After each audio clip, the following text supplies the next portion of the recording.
What's poppin', y'all? It's a weird time for me to be going live, first of all. But I was just escaping a beautiful, beautiful Tropheus aquarium. And I don't know what to tell you. I don't know, it's coming out better than I thought it would come out. Even before I started, it was just all coming into play perfectly. So today's topic, and there's no reason why I'm late. I'm actually going to test this out and see if it's any better in terms of just overall feel. It's later. Yesterday released a video. So we'll see how a lot of this plays out. Go Dogs. Oh, Georgia. I think Georgia. This is a college football reference. Oh, that's good. I don't know what she did, but that is fantastic. So I'm just going to pull up the live video here because I want to be able to read the chats here, not over there. And then we can get popping. So did anybody watch yesterday's video? And if you didn't, I kind of figured. I put out the content because I enjoy putting out the content. And I don't anticipate everyone watching. Go Packers. This is a football thing? What? Oh, is it Monday Night Football? Who's playing? I guess my fish love you.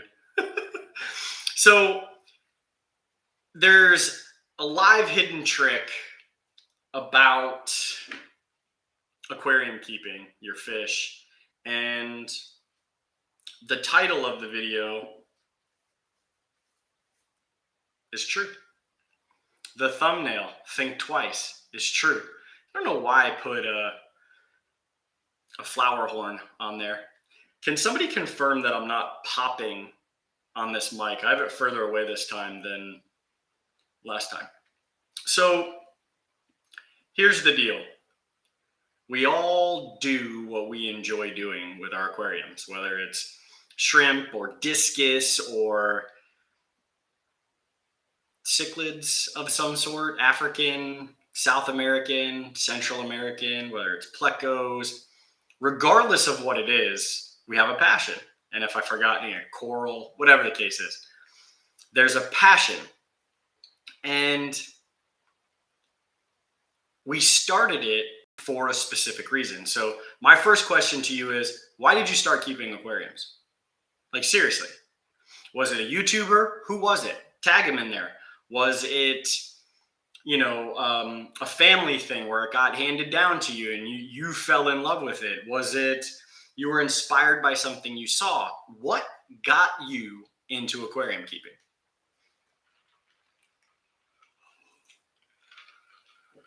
I'll start just because I'm not going to type it out. Matter of fact, I was talking about this last night. I had a comet. What are they, feeder fish? I don't even know the scientific name for a comet, but I won it at like a fair or a carnival or something. I had that thing for 9.5 years, and I've told this story so many different times, and none of it changes. That thing lived till he was 9.5 years old. I dropped and broke his fish bowl. There was no filtration. There was some gravel. I think at some point I had like a decoration in the center, on the side. There was constant changing of this fish in a different bowl, a vase. I remember at one time it was in like this weird punch bowl, but he still lived. My parents divorced. I took him. I still had him. I had him at my dad's house. And one of the things that I tell is I would clean out everything 100%. And then I would put new water in, and I would microwave the fish bowl and the water, not the fish in it, because I was trying to heat the water faster to get it to the temperature that I thought was good. And I never even had a thermometer. It was always a dip test with my finger. And he survived that long with how bad I was as a fish keeper. But I didn't know I was a fish keeper. But I love that dang fish. And long story short, I kept 15 gallon. I had a 29 gallon, which was like this community tank that I had when I lived in Hawaii. And then I started traveling like a lot, like a real lot. And so I got rid of it and then jumped back into African cichlids. Trying to think exactly what year it was. It's probably 2012-ish. It was an ugly tank. And the passion just steamrolled. I would reach out to companies to get whatever it was to, procure and then give it away. And I had no thought process at the time that what I was doing would help bring people to what was a YouTube channel. I didn't even show my face for a couple videos. I actually deleted some of the videos where I didn't show my face. And then when I started talking more and feeling more comfortable because I was going through so much, it just evolved into this passion where I can help folks. I wasn't selling anything. I was selling the ability to give back to a community, to these companies. And those companies don't do any of that anymore. I wish they did, but I understand why they don't. And it just kept evolving. And I kept evolving. No matter what happened in my life, it could have been good, bad, ugly. I never, ever lost my passion for keeping fish. Now, I felt like sometimes I had to take a step back or I couldn't keep certain fish, and I was very frustrated with myself and my situation. But that's it. And here I am sitting, what time is it? 9:05, 9:07 in my new office where I'm scaping a brand new custom aquarium to move the Tropheus in. And it's like I'm reinvigorated again. And it's because I thought twice. I did. I thought twice. And so we'll get to what that thinking twice is. I want to read some how folks got into the aquarium hobby. Family business is why they're in the aquarium hobby. Dad's old 29 gallon was given to me. He upgraded to a 40 gallon. Goldfish. Aquarium co-op, Corey streaming with so much info. The dude's insane. I mean, I remember like when he first started doing these streams, I don't even know if he still does them anymore. Like he'll go like 6 to 8 hours. I'm like, this is crazy, man. Like you're just sitting in front of a camera for 8 hours. I don't know. I couldn't do it. So I give a lot of credit. Kids, my dad got me into it. My dad passed away, left me a 29 gallon tank. My dad actually was never into aquariums.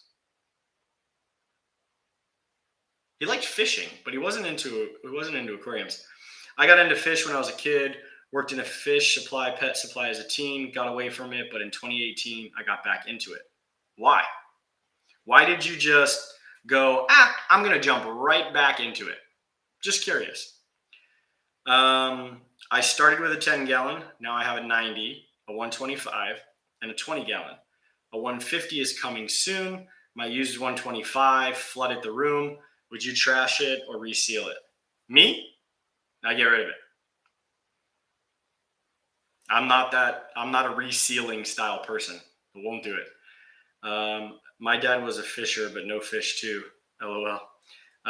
True that. No matter what was going on, always took care of my fish. Yeah. I mean, when I worked at a transition job I had, it was actually a pretty cool gig at PetSmart. I remember they did a poll. PetSmart did, I forgot to how many folks, but it was like right at the recession. And it was 85+% said that they would use the rest of their money to feed their dog before they fed themselves. And it got me thinking, like, there's this hyper focus on dog and cat. And I don't know this to be fact because I've never seen numbers and I don't believe you can see the numbers for this. But I truly believe, yeah, there's more fish than dogs, but I truly believe more people have some sort of aquarium over keeping a dog. Like, I believe there's more fish tanks than there is dogs in terms of pets in households. Not fish, but the whole deal. Fish tank was when I was 13 for my mom. She said it was easier than a dog. It can be, and then it sometimes is not. So, no, so when I get back to disc addiction, saying no matter what, I took care of my fish. I understand that they're live creatures, but they bring us some sort of joy. So I can go sit in the room, I'm out there escaping, and I look over at an aquarium, doesn't even have lights on, and I'm watching the fish swim, and I'm thinking of, there's probably hundreds of things that are going on in my head when I'm looking at the aquarium. And I was talking to somebody today, and it made me realize that we need to start thinking twice before we do anything in the aquarium hobby. Even right now, think twice. And we're going to dive deep into that bad boy, because I believe we overlook this in so many different ways. And what do they say? Success lies in the details, right? And I think so many times we overlook these details. I don't sell a product. I don't have a website to sell products. I did that before. I did it for a specific reason. I lost the passion. I ended up, kind of separating myself from that. So when I talk about what I'm talking about, it's coming from like an actual place of where I have been, what I have learned, and what I hope to pass on to you folks, so that you don't make the same mistakes that I did. Not like, I got this really cool cattail. If you go to Jay Wilson's website, you get this right here. It's really nice. It's going to help filter your water real nice. It's only $1.99, but we're going to put you on those renew things. And so you're going to get one every month, and that's why you're going to switch it out. And, you can't live without this once you have it. And then become a member of that website, for $29.99, and you'll get one of these free. Like, when I'm telling you, oh, I'm using this, CJ products, I do that to sell to stores. I'm not selling it to you. I use them. I work for the company. I enjoy it, and they're great. I can't sell them to you. There's no links. I can't do any of that. So I'm like speaking to what I'm using. 100% of the stuff that moves my water in this house is now CJ. So I said 99.9% except one itty bitty teeny weeny little hang on the back filter on a beta tank. That's it. Everything else is CJ. So what I'm about to tell you, take seriously, because it is going to save you money, time, frustration, and then that inevitable burnout of keeping aquariums. How many people have experienced burnout where you're keeping aquariums and you're like, you know what? I don't want to do this anymore. There's just too much happening with them. I'm done. Just show of hands. Show of hands. How many people have gotten to that point at one time or another while you were keeping aquariums? My grandfather always had lots of tanks, and I think that's why I've always loved them. Had a reoccurring dream. I had tons of tanks my whole life, and now that I do, I don't have that dream anymore. It's a nightmare. After doing pest control, I noticed so many people in a 30-mile area have aquariums. Isn't it crazy? People you wouldn't even know would have aquariums. I see more reef tanks just because of the color of the lighting whenever I'm driving by, on the back road, or I'm in the neighborhood. Like, somebody 5 houses down has a reef tank. They found out we had an aquarium like that, and instantly were like, I'm trying to rehome this, terrorizing angelfish. It's so crazy to think that there's one 3-4 houses down. I can only imagine how many more have some sort of aquarium in their home. Maybe I'll do a poll. I forgot how many homes are in this neighborhood, but if I do a poll in the group, I wonder how many would have aquariums, and maybe I could start a little business servicing them. Oh, think twice. It's just another day in paradise. When I saw my fish come to the glass, when I came up to it and hid from the others that didn't live with us, I realized that they were very aware and not brainless. That's when I knew they were just like other pets. I believe African cichlids I can't speak for other fish, but I thought somebody did a test, and maybe somebody can find it online. But I believe their memory was like 9 to 10 days. They come to the glass, right? It's repetitive. And so when I think of intelligence, I think, okay, intelligence to me is when the lights go off, that's when I'm going to attack and beat the snot out of some other fish.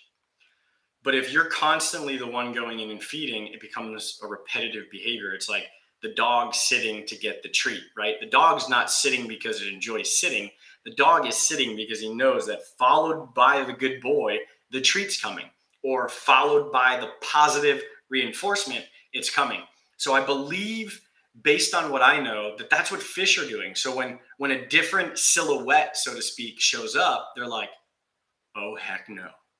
And maybe they dig deep into the brain and go, the last time somebody new came, I got netted and I was in a bag. I don't know. But what I do know is it's that repetitive behavior. My son can walk into the fish room and touch the glass, and the puffer fish, Dwight, he didn't care. He didn't hide. And he doesn't see Liam all that often, but he does not hide. It's kind of cool. Nowadays, very much love learning and doing actual scapes and improving each time, redo or build a new tank. It's become a passion. Will Nace, he's got a passion. He's got a passion for venomous snakes. Will, I appreciate the super chat. I have a question for you, sir.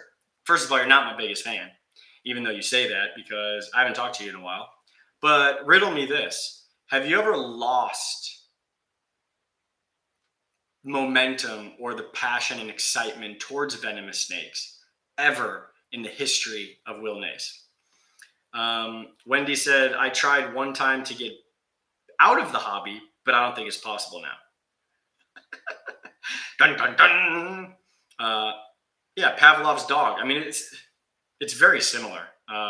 It's just like, you see all these little tricks like, check out how I created a beautiful, angelic opening in my aquarium covered in absolute horrible duckweed, and I'm going to feed my piranha through this hole, and you too need to train your animal. The animal can't get food anywhere else. Of course, it's going to go to the opening. It's like, oh, it's going to go up to that light and eat. So it always makes me, I don't know, it makes me laugh when I see some of this stuff.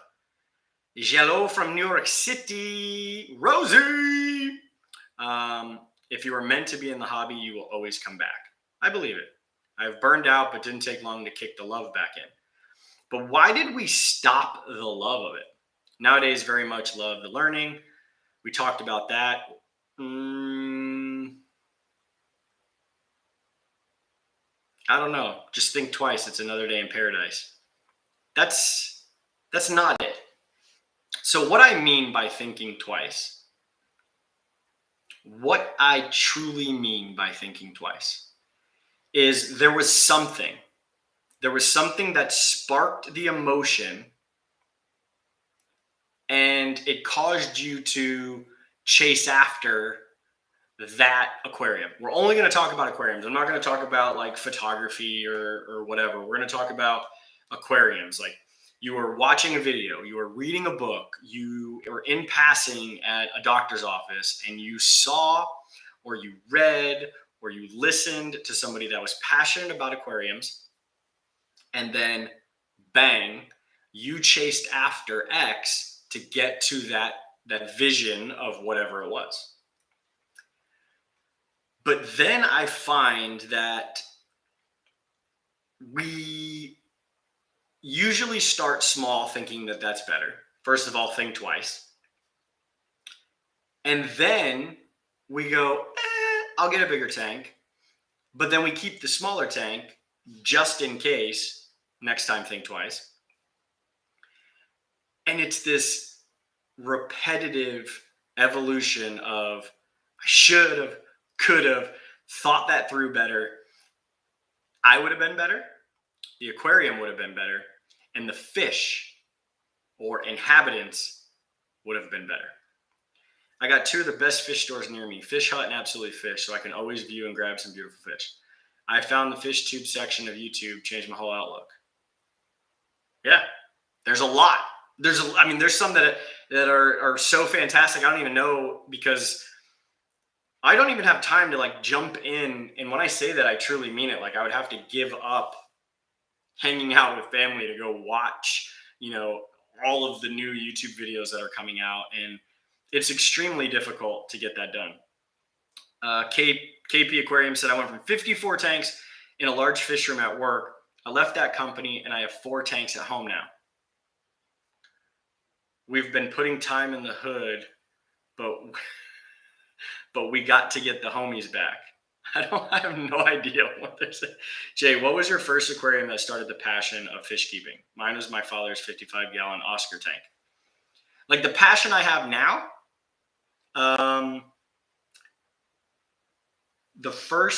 it was a fish, actually. It was a Eureka red, and it was juiced to the living max. It was hormoned. It was beautiful red. And it got me excited that there were freshwater fish that looked like that, which naturally they can get close, but not anything like this fish was. And that I too could keep that fish in an aquarium and enjoy it. But the aquarium store owner wouldn't sell it to me. He would always tease me. And it worked. It kept me coming back in. And then I just says, you know what, forget it. I'm going to jump in and I'm going to create my own African cichlid tank. And then that's where it just evolved. Like, I wanted to create the next best thing. I wanted to create a bigger best thing. I never thought twice, which I should have, because I went from a 55. I then went to a 100-gallon. I immediately got rid of the 100-gallon. I went to a 150. And then from the 150, I went to a 220, then a 150 tall, got rid of both of those tanks, reset up more tanks. I went to a 500-gallon tank. It's too big, but it was perfect for what I was trying to do. I set up a bunch of 100 gallons. I had 55s, 40 breeders. I thought I was going to breed. I was keeping fry. I was doing all of these things. And I look back, I should have never done any of that. If I would have thought about the process a little bit more, instead of, just going, it'll be fine. I seen somebody else did that. I could do that. This is going to be fine. This is going to be, I'm going to do that. That's going to be fine. That person has 85 tanks, right? That's fine. That's fine. I could do the same thing. If they can do it, I can do it, right? I'm going to be like Mike. I'm going to jump like Michael Jordan. But that's not the case. What other place can so many like-minded people get together? YouTube. Absolutely. Or you can go to like a show like Aquashella in Dallas, where there'll just only be aquarium and reptile folks in one roof, just jamming, just loving life and having a good time.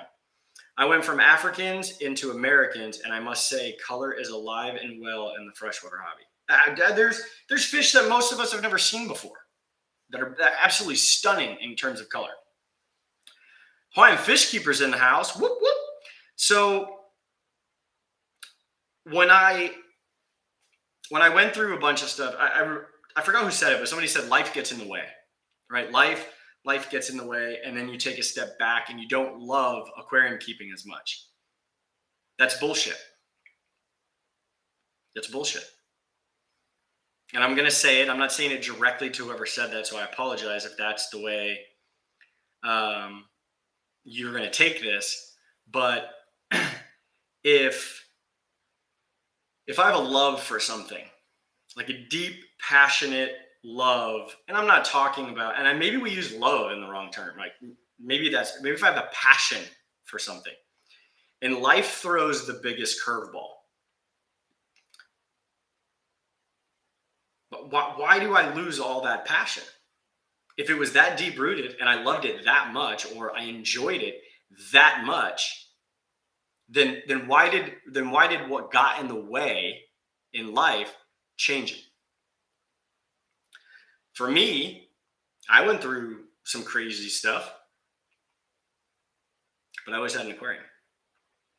I downsized to keep aquariums. I went on this beta tirade, just stupid. For me, it was stupid. It's not that I don't like the fish. It was just stupid for me. But it was what I can keep at the time, because I lived on the 3rd floor in an apartment. But if I would have thought twice, I could have managed a really nice planet aquarium. I think I had like 11 in this apartment, little ones. They're fine. They're little. I'll take care of them. They'll be good. But that allowed me to focus in on something other than what was going on in life. And that's the passion I have for aquarium keeping. It's always evolving. It's ever in need of care, or the visual, dopamine effect that I get just sitting there. A lot of people like to tap and scroll. I do, but I get a better dopamine effect sitting in a chair watching an aquarium. I am a little scared that because it's in a completely another portion of the house, it's detached through a breezeway, that I might get carried away sitting in there. And then I end up like, I'm so relaxed over there that I'm like, oh, I'll just hang out. And then Wendy doesn't help by going, you should put a TV in here. That'd be really cool too. You can keep, what you're wanting to listen to while you're in here hanging out. I'm like, oh my goodness, that's a great idea. I'm never going to leave. I got a fridge, got a sink, got heating and air. It's insane. My aquariums got me through many lockdowns here in Canada. Not sure what I would have done without them. And there is always something new happening. Hey, my wife has had multiple brain surgeries, but fish keeping has kept us grounded. Gets my mind separated from the life that's around me. Yeah. And the fish need you to survive. And it's that emotional feeling of importance. Like, these creatures are depending on me. It's a sense of purpose, which drives us back to doing what it is we do. Even when we go, hey, doing water changes.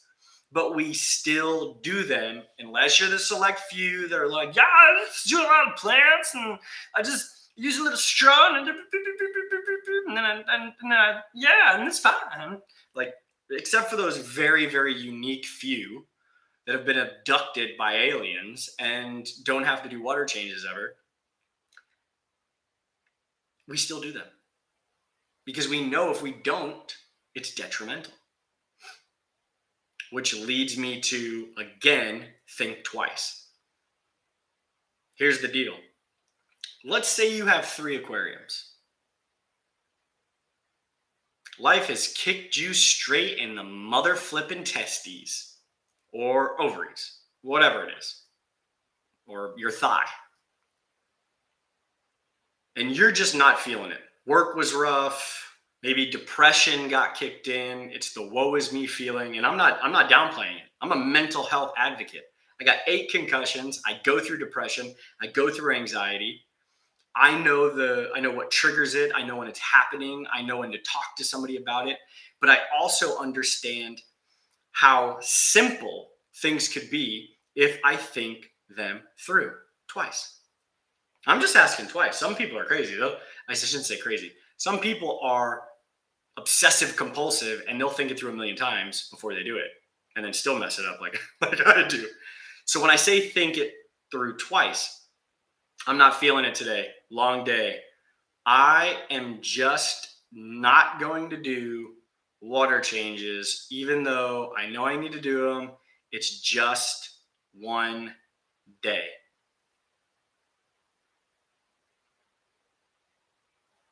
But that is exactly what you told yourself a week ago. And 10 days before that. And now you decide, I'm feeling saucy today. I'm just going to get my hoses and I'm going to do this water change. And you go and you do your water change and shit goes haywire. Everything. So busy. So much things. And you forgot to dechlorinate the water. You forgot to buffer your water if you have to. You forgot to turn your filtration back on because you were too worried about procrastinating of doing the water change. And if you would have thought it through twice and saying, if I just do it now, it takes me 25 minutes. If you got the right tools and I'm going to go do this water change, the fish are going to be healthy and happy.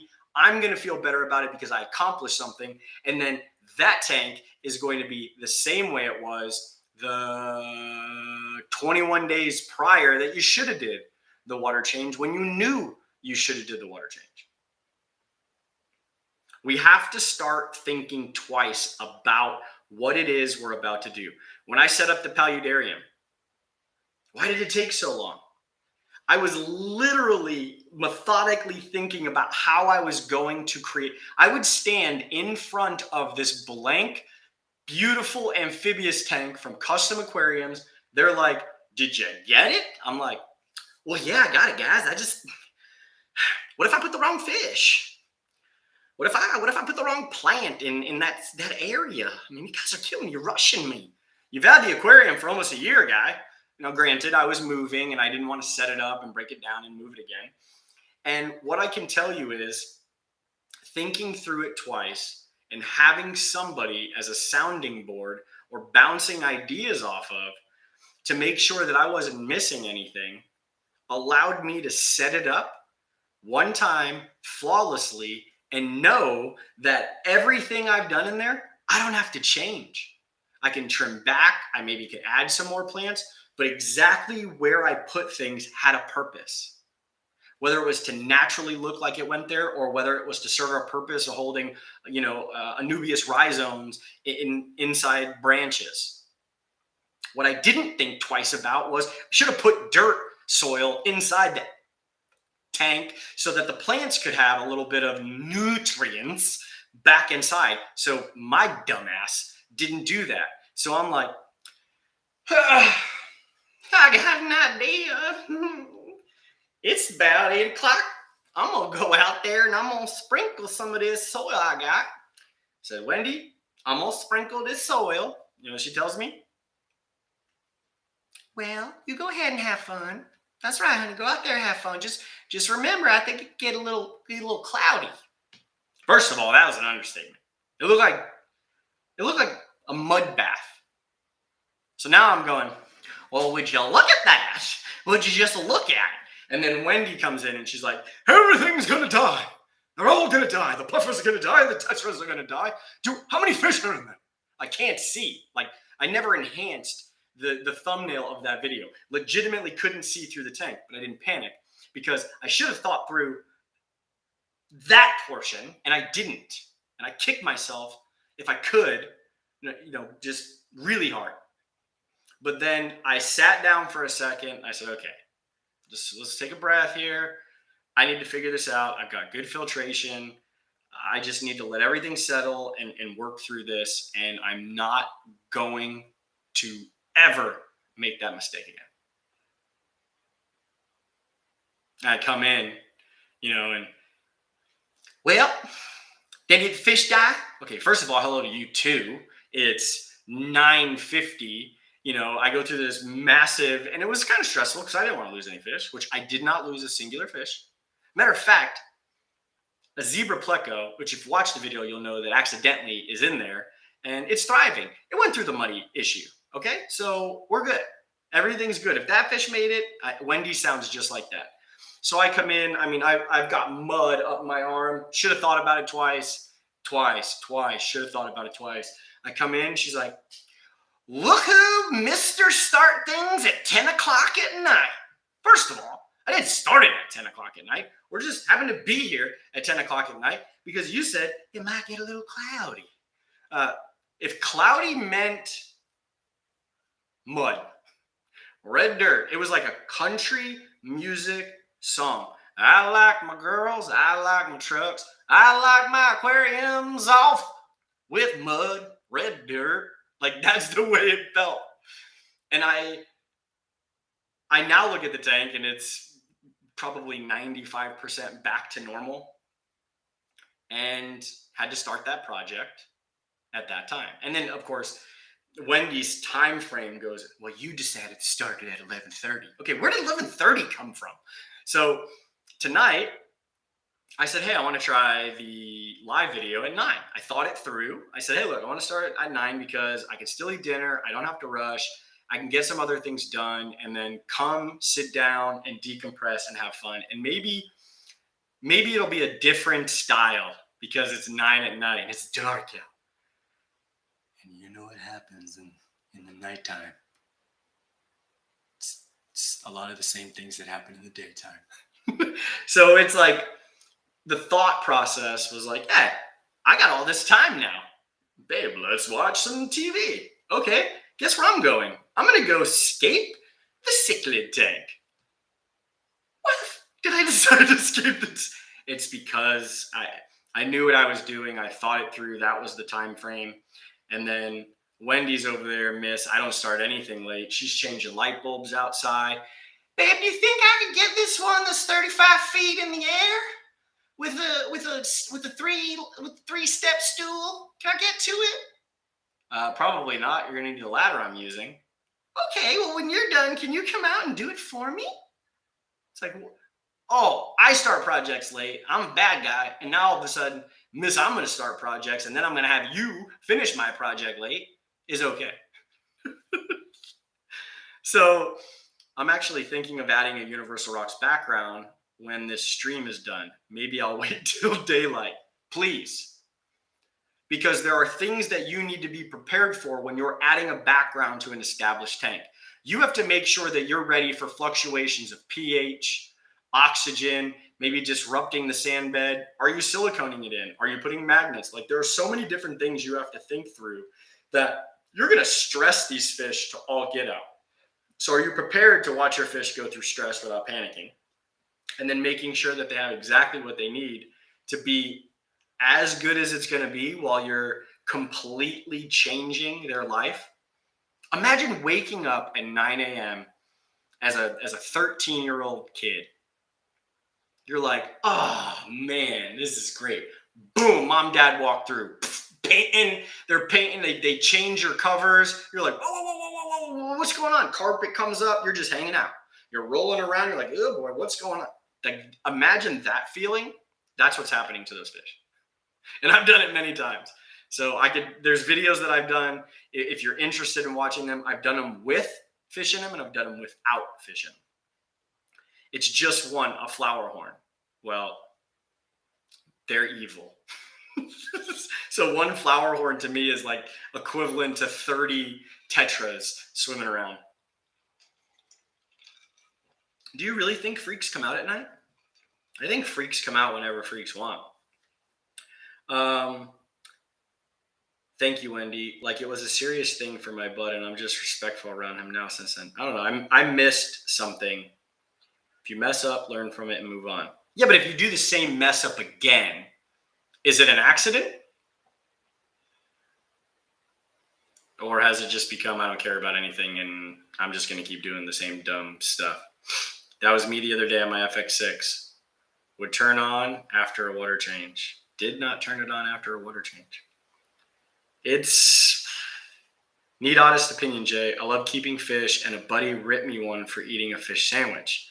Does it really make me a bad fish keeper? I don't think it was that serious personally. Wait a minute. Not that my opinion matters, but that does not make you a bad fish keeper. Why is it a serious thing for him? I actually want to jump into this real quick, if you don't mind. We already know, think about some stuff twice, okay? Before you do it. Setting up an aquarium, whatever the case. I actually like this topic. I'm kind of excited to talk to PJ. So if you've got stuff like this is the fun stuff I love diving into. Think about it. You're going to upgrade your aquarium. Make sure it's exactly what you want. Don't skimp. Don't go,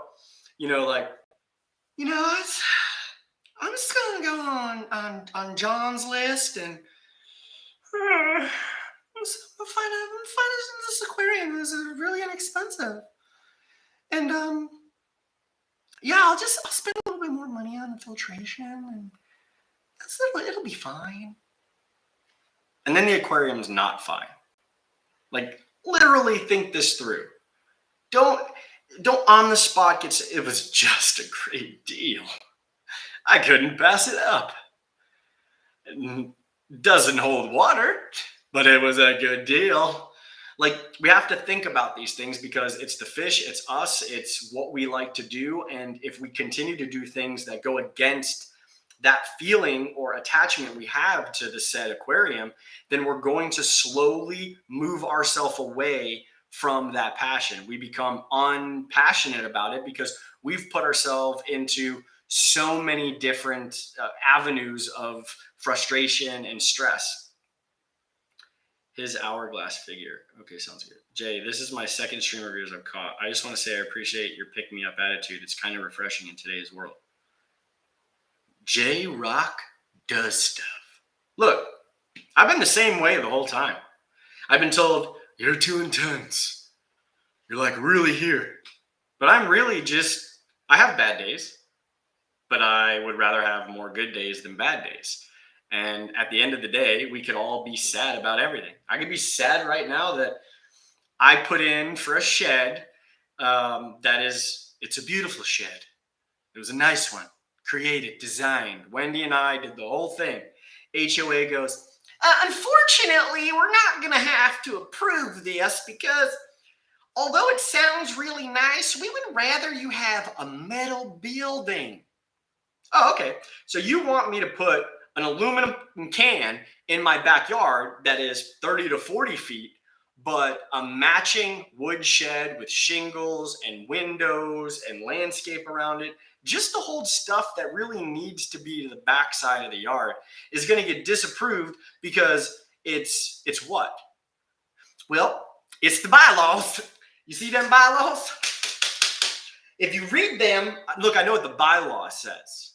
I do. I get it. It says, this is absolutely ridiculous that I can't put a shed back here because it's not metal. But if it is metal, it could be 30 to 40 feet with 12-foot ceilings. Oh, and by the way, it has to have 4 feet of wainscoting. Oh, that's just going to make it fancy. That makes it fancy? It's the same thought process when you walk into a store like, let's use Best Buy. You walk into Best Buy and you're like, I bought this controllable tape measure. I just want another one. You just take this one. It's not working. But yeah. And then the person goes,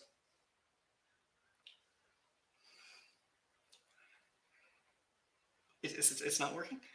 Can I get a manager? Can you hold on 1 second, sir? Yeah, I'm fine. I just need to switch it out. Can I get a manager to the front, please? Boom, manager comes. Like, no. What's up, bro? Sorry, I was restocking the Xbox games, bro. What's up?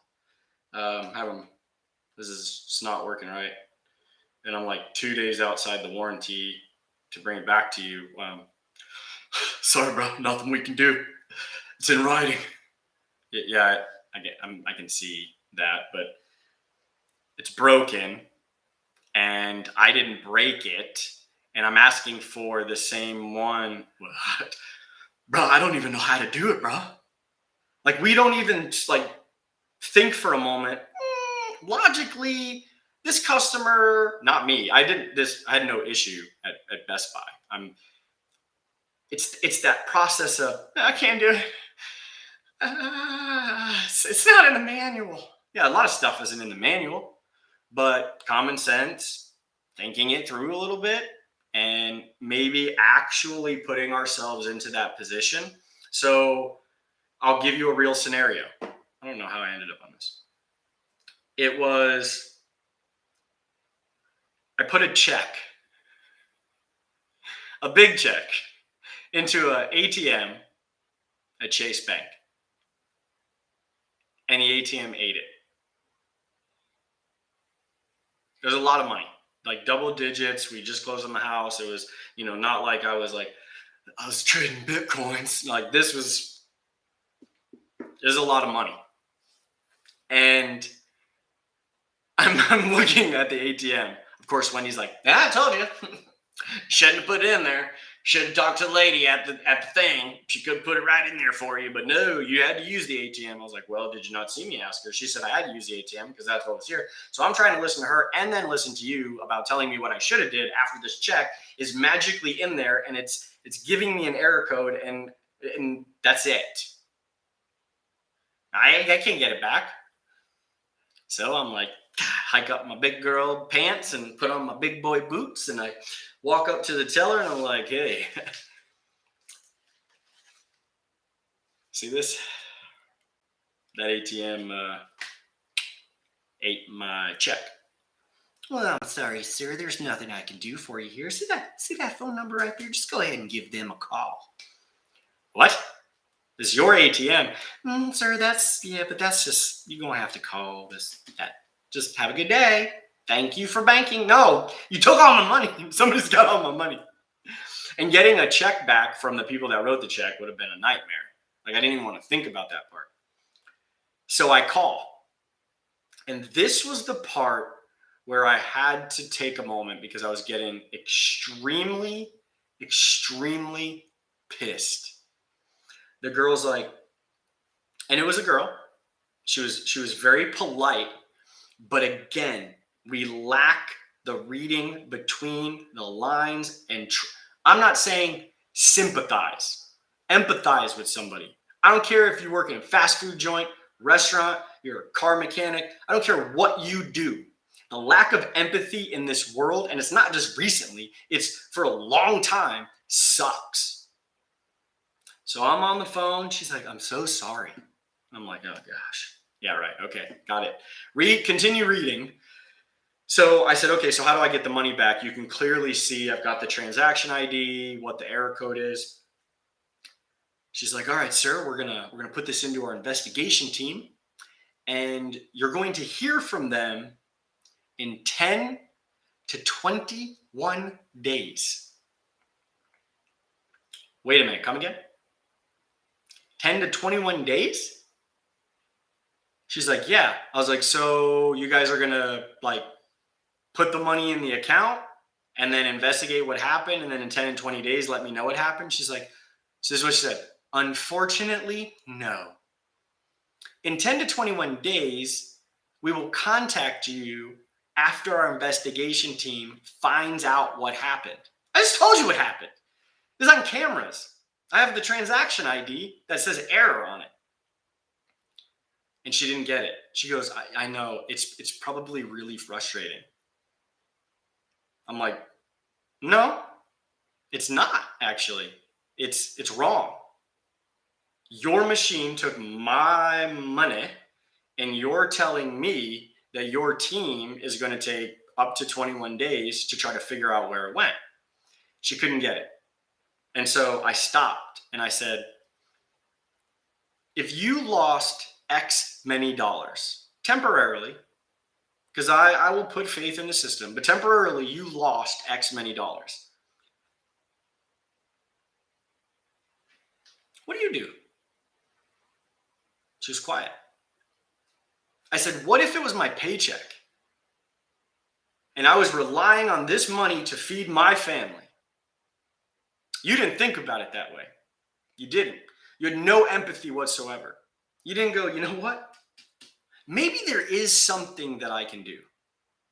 Hold on, let me talk to a manager. Maybe there's here's my thought. Maybe there's a couple $100, right?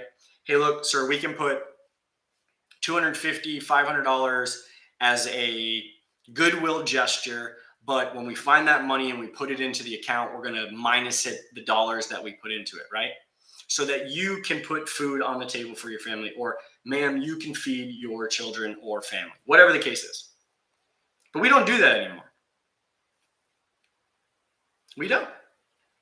We just go, thank you for calling. Sorry about what has happened. It is so not good. Yes, thank you for calling and being such a valued member of this cool establishment.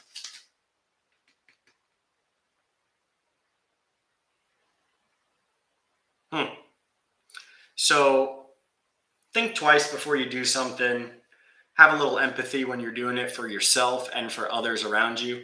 And now let's get to PJ and his question. So PJ is an average person, loving life. I say average, not in a derogatory manner. It's we're status quo, hanging out with friends. You know, we're not trying to climb Mount Kilimanjaro, and we're not trying to dive in the ice caves. We're just hanging out with our fish and our homies.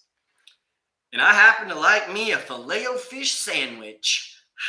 And my friend's going to go ahead and throw judgment on me because I'm eating a fish sandwich when I like fish. Excuse me, Henry? You're mad at me for friggin' eating a sandwich that's got some fish? So what? What does Henry, I don't know if that's his name. We're going to call him Henry. PJ, you were eating a fish sandwich and you keep fish. Were you eating a discus sandwich?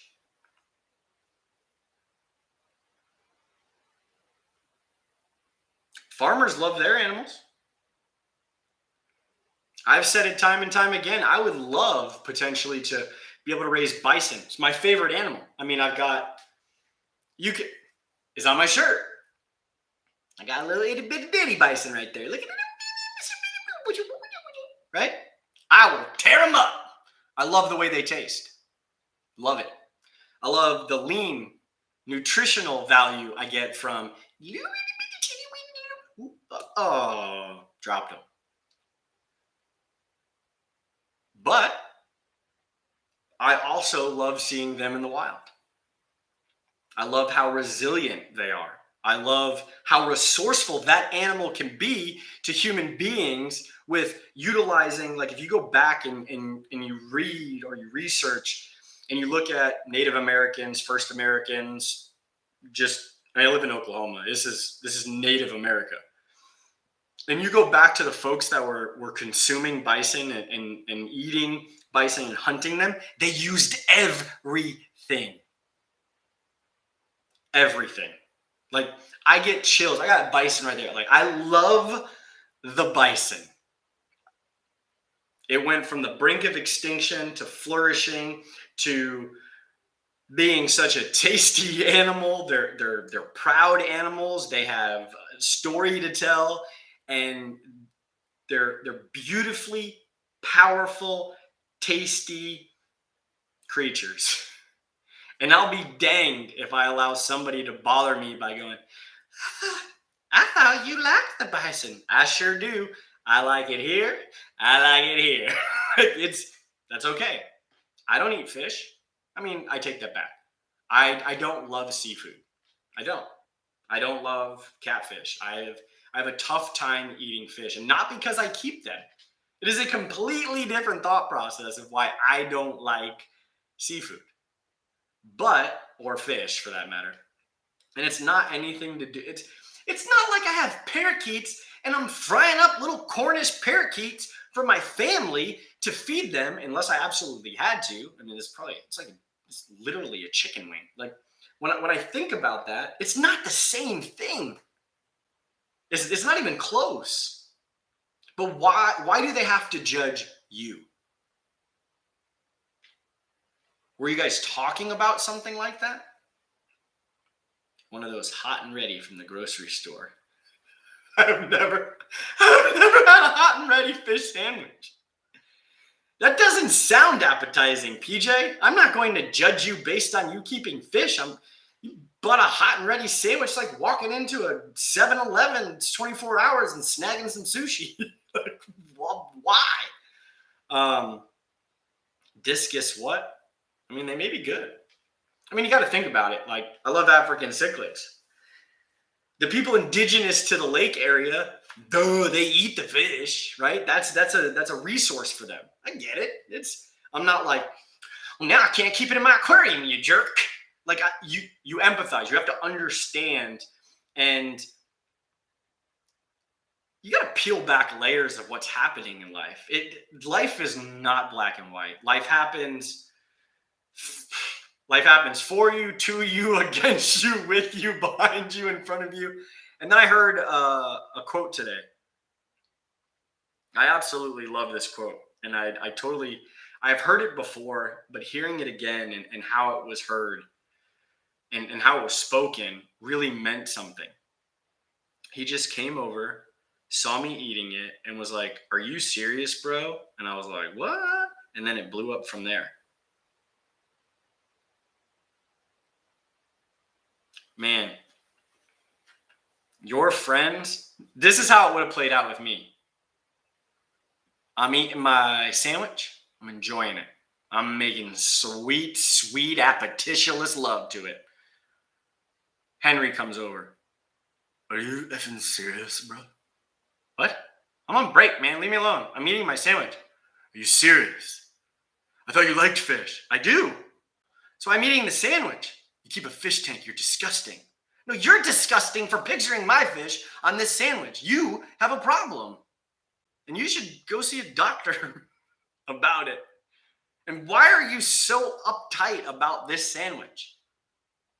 Who hurt you today?" Let's talk about that. Because I can guarantee you it was not that you were eating a fish sandwich. It was not that you were eating the fish sandwich. His heart was hurting. His mind was not right. There is something Henry is deflecting. And we're going to find out. And you're going to tell us next Monday. Tune in live to Henry and his hateful comments about PJ's sandwich. I think that'd be fun. You're almost nailing that conversation. I know. So I have a really weird ability. And if I can get a couple pieces of information, I can pretty much describe who you are. I could tell a story based on that information, like a realistic story. I can be fun with it, but I can tell a realistic story. I can tell you right now, Henry is going through some stuff, and he felt that PJ was weak at that moment. He was eating his sandwich. He had no shield up, and Henry went in for the smack delicious kill. And ultimately, I feel bad for Henry because something's up. And I don't know if you work at this grocery store, but I want to know what really happened, what sparked that. Because he was deflecting or carrying something that was pushed onto him, and he didn't know how to handle it. So he felt like, you know what? Grenade. I'm going to blow this mother up right now. I see it all the time. It's like in a relationship, you're like, "Oh, I'm losing." Well, yeah, you smell like shit. Like, you throw grenades into these relationships or conversations, and people today think you could just say anything. And that's not how the world works. I promise you. I don't know where it's ever worked like that, but there's never been a time where like, "Hey, Janice, you look fat today." Like, that's insensitive. Like, there's other ways to convey something. And I learned the hard way. I'll tell you this story in a second because I literally went down every road emotionally in this situation. I think I told Wendy. Wendy will know. Let's get ready to rumble. Henry on the right, weighing 165 pounds, in the black trunks, loves listening to dark music, spends countless hours playing World of Warcraft and scrolling on his phone. He's going in for the kill with some hate speech, trying to downplay PJ's love for fish. PJ in the left corner, wearing red trunks because he's feeling saucy, is enjoying his hot and ready sandwich and is ready to just allow it to go away. That is where we fail at society. Henry going to PJ and speaking his mind and blowing a grenade up over a sandwich, and PJ going, nah, well, was it really that big of a deal? I'll just let it go. Well, guess what? We just did the same thing of, man, my fish love me when I have this bag in my hand and I go feed them. So now Henry's just, he's grinding it out. Every time he sees you, he knows how far he can go, because deep down inside, we're all children and we all push boundaries to see how far we can get to someone. If you would have just said sitting there, look, man, I don't know what's going on. I like keeping fish. I also like to taste the fish. I don't see what the big issue is with that. But if you want to sit down and talk about it, I'd be glad to talk about it, because I think that your eyebrows and your nose hair are far too long for any human being that lives in today's world. I do. And it's disgusting. But you know what? I don't bring it up. I don't bring it up. I just let you go about it with your little Dorito crusted fingers and your long nose hair that it's like, when I'm talking to you, it feels like it's coming to tickle me.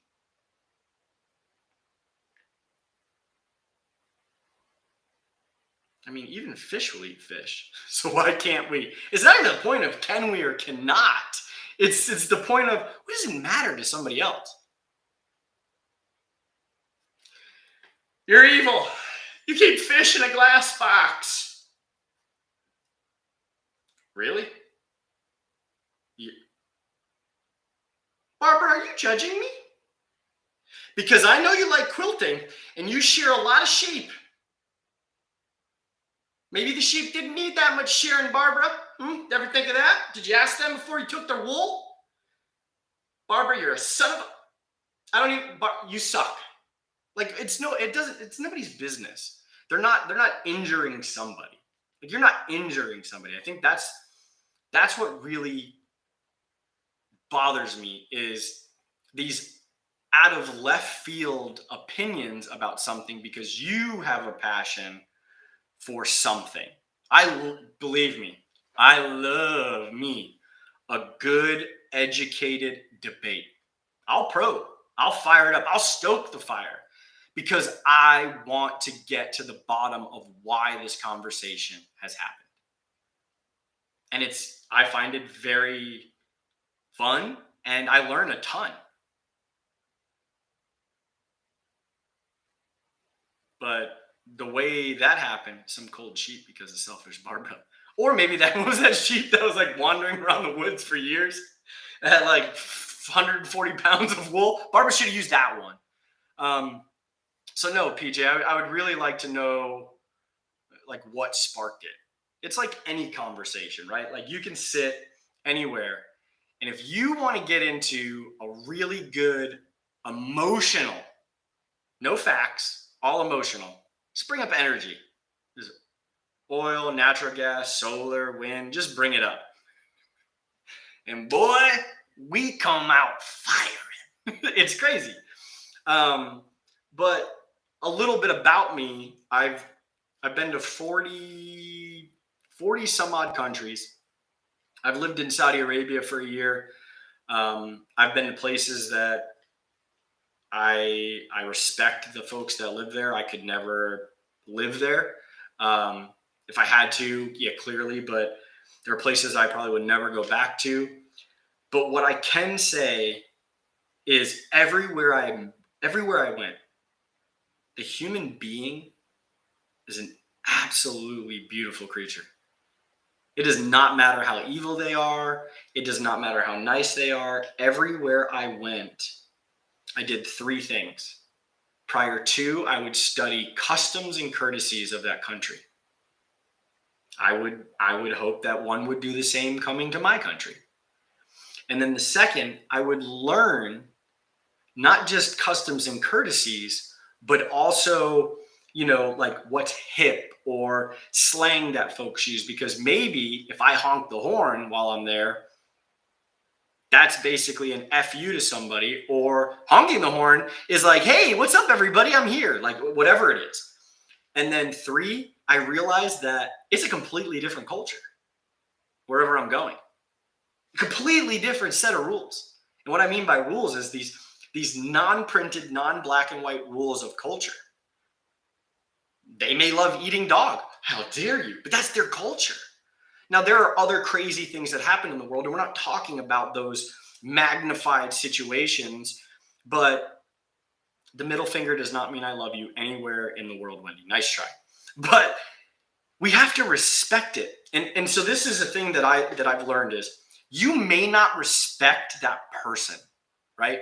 Because maybe they didn't do enough to deem respectfulness towards that person, but their position or their culture or where they're from, I will respect that. I will. I will respect it enough to keep my mouth shut in a certain situation, or I'll respect it enough to say, wait a minute. Like, for instance, I was in Bahrain. I was at this hotel. I went down to the hotel bar. I made a phone call prior to. I sit down, and I love talking to people that I've never met before because I want to know everything about them without them knowing that I want to know everything about them because I'm fascinated by it. Honking your horn here is illegal unless it's an emergency. What? Where do you live?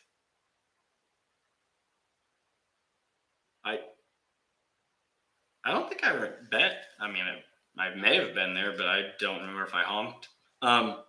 So I'm sitting next to this gentleman, and I had asked where he was from, and he said, I'm from Saudi Arabia," and I was like, "Oh, wow! I mean, we're close." And we're chatting. He asked me where I was from. It's pretty easy just to say U.S., but it's pretty big. And we were just, getting to talk. I love talking. I love it.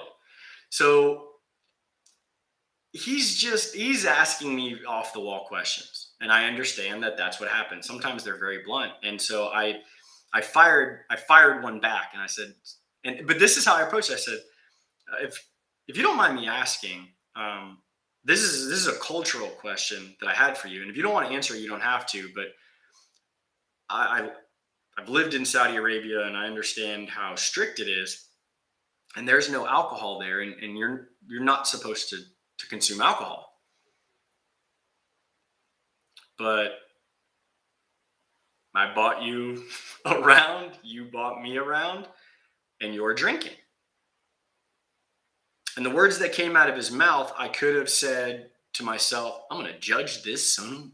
He is a hypocrite. He is, and maybe he was a hypocrite, right? That's not my place to even think about it. When I look back, I go, yeah, that is a horrible analogy. The statement he gives me doesn't make sense in any possible way. It was an excuse to do something he knew he's not supposed to do. And he said, no, we're not, but I'm not in Saudi Arabia. And my God cannot see me here. And I said, okay. Was that true? Absolutely not, because I lived there and I understood it. But for him, that was his justification for doing something that he knew wasn't right for him, his culture. Doesn't mean drinking's bad. It just means that there was a set of rules there, and their rules are far different than some of our rules or some of your rules. But I can't judge him based off of that. Seemed like a nice guy. But hearing it, I carried that with me for even till this day, to realize that we do the same thing here. Right? We do the same thing here. Well, I didn't get caught. Whatever it is, we all do the justification, but immediately we want to go into the judging part and going, well, I knew it. That's why you're all messed up. No, maybe that's not why. But I'm going to tell you a story, and if you folks have any questions that you'd like answered, now would be a fantastic time to get them out. I left Chicago basic training in the Navy, and I went to Little Creek, Virginia. And when I first got there, we were actually put in condemned barracks, meaning this building was already condemned, not habitable, the whole 9 yards. I get put to a room that has 4 beds, and there's one guy in there already, and he was senior. And one of the things about me is I want control over one of the openings, either a window or a door. Like, I want to be closest to one of those. I don't like being in the middle. So the senior guy wanted to be near the window. So I would usually pick a window before a door because I can kind of control the temperature because I get hot, and some people love the heat. And so I put myself in the middle, and it was senior guy, me, another guy, and another guy. We'll just call them A, me, B, and C. Okay? A, me, B, and C. C was not sociable, very disconnected from everyone else, was not doing the same job I was doing. So what he was doing was, the way his personality was, it fit perfect for what his job was in the military. Perfectly fine. Didn't have anything against the guy, not a thing. And what I can remember is A was getting ready to leave. He was graduating, gone. I moved up, and everybody shifted down. And this new guy came in, and he was older, but he knew everything. He knew everything. Even he knew you better than you knew you, is what he thought. So he's trying to get everybody to rearrange, and it was probably like 3 or 4 days in, and I was like, man, the room stinks, like, bad. It's horrible. So me, I'm just like, did anybody shit themselves in here? No, you don't smell that? And like, yeah, I smelled it, but I just thought it was, condemned building. And as I would leave, it would get worse. So then I knew that it was the guy on the end. So it was A was gone. It was me, B, and C. The new old guy, that's it. It didn't matter about him. So C would sit on his bed with his headphones on. And what I noticed is that C never went to the shower, never went to do laundry, ever. So I found it difficult to approach and find out why. Was he scared to go in? Like, this goes through my head. And I learned a lot from this situation. And the outcome was far favorable than most probably would ever, get through with this, because it got difficult. So I was just really, my mom sent me some stuff, and I was offering it to the guy, and he's like very disconnected. And one day it was just him and I was leaving, and I said, hey man, I'm getting ready to do laundry. Did you want me to wash any of your laundry? Like, just please let me wash the sheets. please. And he was like, no, it's fine. I've only got 4 more weeks. I'm like, oh no, dude, this is like we're together. We're supposed to be like, we're married for the next 4 weeks, and I need you to wipe your butt, guy. Like, we've got to figure this out. And I'm a little guy, I don't want to pick a fight. I don't want to do any of that. I mean, I'm willing to stand ground. I tried everything. I didn't know what to do. So I said, hey, look, and I wouldn't do it publicly. Look, man, there's an odor coming from this area. And could you please, for the rest of the team and myself and you and your hygiene, did you take a shower? Like, I don't want to watch you do it. I just want, I'll wait here until you come back so I can see that you have showered. I'm going to go ahead and I'm going to clean this area up.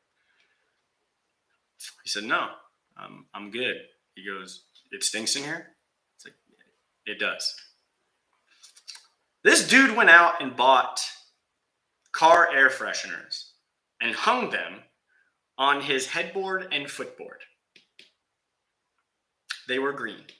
They were the pine little tree It was disgusting. Nothing changed. And at what point, we're a community now, right? So in my head, I want him to feel comfortable. I want to feel comfortable. I want the other people with me to feel comfortable, and nobody's feeling comfortable, but C is feeling comfortable. So it was not Section 8. I believe he had a fear of being around other people doing, taking a shower and laundry. I think he just had like this social fear of that whole thing. And so I didn't know how to approach it. I was 18 at the time. I thought, I don't know what else to do. I've asked nicely. I've made hints. Melvin Reef, what's up, man? I didn't know what to do. I bought things. Like, I'm like, here's a gift basket for being my friend. Can you use it all? Like, please. And I never made fun of him. Did I want to sometimes? Yeah, I'm human. Of course I wanted to make jokes.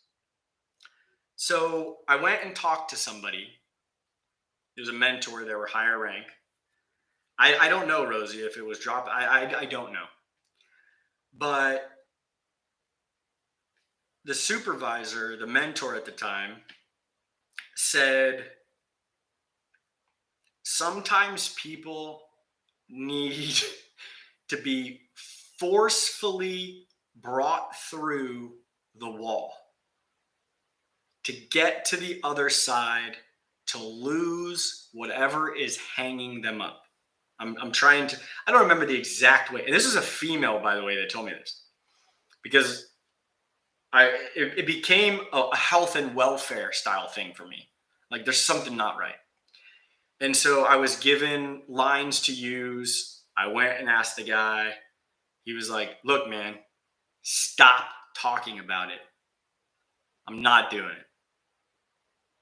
Okay, well, these four walls are a community, and we're just going to have to figure it out. So the mentor said, now it's time to bring him through the wall. So we brought him through the wall. We forcefully picked him up. It's like wrangling. It was like wrangling, a toddler. And we had him in the sheets because we didn't want him to get hurt. We didn't want to get hurt. We brought him to the shower. We turned on the shower. And in hindsight, watching it, there's probably, you ever see the movie Christmas Story where like, ho, ho, ho, and they push Ralphie back down? Like, the guy probably felt like that. But he had his clothes on. We never took his clothes off. And I squirted Irish Spring, and it was a foam party. And it's a soap party, yes. And I'm using the scrub brush. And probably about what felt like 8 years, maybe like 10, 15 seconds into it, he gave in. He just gave in. And the room was better. Morale was better. And I never judged him for why he didn't. I never got to ask him, like, why didn't you do that? Like, I'm not trying to tear you down. I just want to know why you didn't want to do that. Like myself, Dad, I'm not taking a bath. You're going to smell. That's fine. Like, it was like that. But I remember he had two schools he had to go to. So he was leaving Little Creek, Virginia. And the dude never said nothing. Not a hello, not a goodbye. And I don't remember what I was doing in the room, but I was headed towards the door. And he had finished packing all of his stuff. And he said, thanks, man. See you around. And so it's a weird story, and you're like, where are you going with this? We as human beings, whether it's aquariums or it's communication with another human being, sometimes we have to exhaust all of the cards that we have, right? I used to say, you're dealt one hand, you better be a great poker face. So I had to play in my head. Yeah, I could have just said, you know what? I don't want to deal with this. I'm just going to drag this dude into the shower. I'm going to pin him down. And that's awful. Like, we have to have some empathy towards it. Yeah, it was disgusting. And I could never live like that, but he's not me and I'm not him. And the validation at the end was like, holy shit. Like, it's this validation of, we had no idea where we were or where we were going.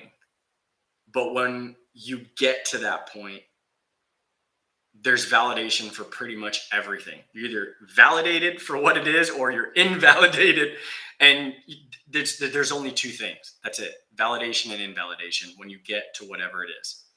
And yeah, he didn't want to use shared showers. I get it, but he could have showered at 1 a.m. when nobody was in there. So I totally get it. So I appreciate you listening through that specific story. And my hope from this is you think everything through multiple times, and wherever it is you are trying to go, I do hope you get there. It's never going to be easy. Whether it's setting up the coolest aquarium you've ever done, or maybe it's telling a truth about yourself that you've never told anybody and it's bothering you and you need to tell it. I hope whatever it is that you get to that point and you feel validated. And so the quote that I heard today is, Wayne Gretzky said, I don't skate to where the puck was. I skate to where the puck is going to be. Sometimes you have no idea where you are going. You have no idea the path you are taking. You have a big goal ahead of you, but you have no idea how to get there. That's okay. That's the point. You could be living a new life. You could have a loved one that just passed away. You could be newly divorced, or you just moved out of your parents' house, or for whatever reason, you're in an experience that you've never had before, and you are relearning things that you didn't think you would have to relearn. It's gonna suck. The struggle is going to be real, and life was never intended to hand you anything. Free is not what we pay. It's what we feel. Nothing ever worth it is ever handed to you. So hike up your britches. If you need a new job, get one. If you need to save money, do it. If you want another aquarium, plan it, get it done. No one can take away your dreams in any way, shape, or form, because they're your dreams. Even if you are held in this room, your dreams are still your dreams. Nobody can take them away. They can try to rip them apart and, tell you why that they suck. But you know what? Just keep moving forward. Never go backwards. It's okay to take some side steps, a little do-si-do, a little two-step to the left, to the right, but always move forward. And if you fall down, seriously, you fell down so many times as a kid learning how to walk. You're just learning how to get to your dream. I hope you enjoyed it. Hit the like button. I'll see you around somewhere on YouTube. If you're going to Dallas, I'd love to meet you. I'll be at the CJ booth, probably the fish tube booth, running around. You'll see me. I'm a wackadoodle. I love what I do. I'm in a point in life that is, I'm actually 5 years short. It took me 5 years longer than I thought to get to where I am right now, because this is what I had planned. I didn't have a plan B. I'm all in. And I can tell you that I've never been more encouraged. I've never had the amount of motivational support, the checks, the valves, the person next to me and Wendy to tell me when I'm doing something that I shouldn't be doing, and not in a way that makes me feel like, am I doing this wrong? No, it's the right, I'm with the right people, the right career. I am firing. If I have 8 cylinders, I'm firing on 6.5 cylinders right now. I never want to fire on all 8 cylinders, because then that means that it's almost over. And I don't want it to be over. So whatever it is you're going after, I support you. I'm cheerleading. If it doesn't hurt anybody and it feels good for you and it's not hurting you or anybody else around you, I'm cheering you on. Like, I want to see you succeed in whatever it is. If you just want to learn how to plant a stem plant, or if you want to learn how to start a grill, however minute or how big you think it is, I want to see you do it. I want to hear about it. PJ, if you're still here, I want to know about Henry. Let us know. I hope that you have a fantastic rest of your week. And just because today was Monday doesn't mean it was a bad day because it was the day after the weekend. Because honestly, if you took it away and your weekend was Wednesday and Thursday, well, guess what? Party, it's Friday. Nope, that's your Monday. So stop using these lame excuses to try to fit in. Peace out. I love you. You know what's next. Holla.